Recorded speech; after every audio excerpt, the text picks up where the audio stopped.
সম্মানিত ভিউয়ার্স, আসসালামু আলাইকুম। ফুড প্যারাডাইসের পক্ষ থেকে সকলকে জানাই শুভেচ্ছা ও অভিনন্দন। আপনারা জানেন যে এখন ভরা বর্ষার সিজন চলতেছে। এই মৌসুমটাই হলো চারা রোপণের জন্য উপযুক্ত সময়। আমি দিনাজপুর থেকে মোহাম্মদ মামুর, পেশায় শিক্ষকতা করি এবং পাশাপাশি এই লিচু গাছ এবং গাছের প্রতি আমার দুর্বলতা থাকার কারণে আমি আমাদের দিনাজপুরে যে লিচু আছে, এই লিচু নিয়ে আমি জেলা ব্র্যান্ডিংয়ের মেম্বারের আমি দায়িত্ব পেয়েছি। এবং আমার মনের যে প্রয়াস বা আমার মনের ইচ্ছা যেটা যে সমস্ত বাংলাদেশে আমি চাই আমাদের দিনাজপুরের লিচুর চারাগুলো পৌঁছে দেওয়ার জন্য। সেই লক্ষ্যে আমি লিচুর চারা বিক্রি করা আমি শুরু করে ফেলেছি।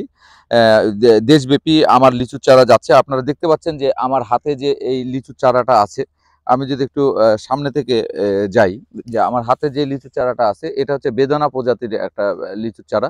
দিনাজপুরের মধ্যে সবথেকে নামকরা দুটা লিচুর মধ্যে একটা হচ্ছে বেদানা এবং চায়না থ্রি।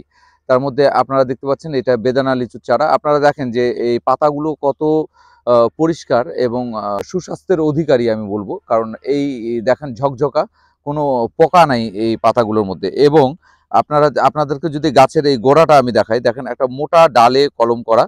এই গাছটার বয়স ৩ থেকে ৩.৫ বছর বয়স হবে এই গাছটার। এবং এই যে মাটির খুঁটি, এই মাটির খুঁটিতে আপনার হচ্ছে গাছটা দেওয়া, যাতে শিকড়গুলো নষ্ট না হয় বা যে আমাদের যে মূল শিকড়টা আছে এই মূল শিকড়টা যেন আঘাতপ্রাপ্ত না হয়। আপনারা সবসময় নির্বাচন করবেন যে এরকম ছোট চারা। কারণ ছোট আকৃতির যদি চারা হয়, আপনারা যখন গাছটা রোপণ করবেন এবং প্রুনিং করবেন, আপনাদের মতো আকৃতিটা সাজাইতে পারবেন এবং গাছটা ঝপালো হবে। এবং যত ডালপালা বেশি হবে, পাতা বেশি হবে, তত আপনার হচ্ছে ফুল বেশি ধরবে এবং ফলের পরিমাণটা বেশি থাকবে। তাই আমি সবসময় সাজেস্ট করব যে আপনারা এরকম ছোট চারা নির্বাচন করবেন। আমার কাছ থেকে নেন অথবা অন্য কারো কাছ থেকে নেন, কোনো আমার এই বিষয়ে আমার কোনো অবজেকশন নাই। আপনারা লিচু সম্বন্ধে যে কোনো পরামর্শ, যেহেতু আমি দিনাজপুরের জেলা ব্র্যান্ডিংয়ের মেম্বার, লিচু নিয়ে কাজ করি ডিজিটাল প্ল্যাটফর্মে। আপনারা লিচু নিয়ে যে কোনো যদি পরামর্শ থাকে আমার নির্দ্বিধায় আপনারা ফোন দিতে পারবেন। আমি অনুরোধ করব আপনাদেরকে যে সন্ধ্যার পরে আমাকে একটু ফোন দিবেন। সন্ধ্যার পরে আমি ফ্রি থাকি। যেহেতু আমি পেশায় শিক্ষকতা করি, সারাদিন শিক্ষার্থীদেরকে নিয়ে আমার কাজ থাকে। তাই আপনারা দয়া করে আমাকে সন্ধ্যার পরেই ফোন দিবেন। আমরা আরেকটা যদি গাছ দেখাই, দেখি আরেকটা গাছ উঠান তো।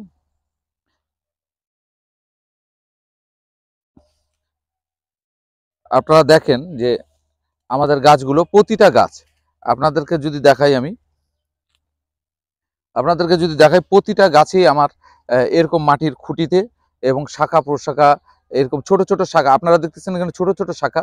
এই বৃষ্টিতে, এই বর্ষাতে এই শাখাগুলো আরো ১ ফিটের বেশি, ১ ফিট ১.৫ ফিট করে বৃদ্ধি পাবে। তাই যদি আপনারা মনে করেন যে দিনাজপুরের একদম অরিজিনাল মাসিমপুরের বেদানা লিচুর চারা আপনারা চাচ্ছেন, তাহলে আমার সঙ্গে দ্রুত যোগাযোগ করেন। কারণ আমার স্টক সীমিত। আপনারা দেখতেছেন যে আমার বেডটা প্রায় খালি হয়ে গেছে। যতটুকু আমার এই গাছগুলো আছে হয়তো এই মাস পর্যন্ত আমি দিতে পারবো, আগামী মাসে নাও দিতে পারি আমি। তো ভালো থাকবেন, সুস্থ থাকবেন। আসসালামু আলাইকুম।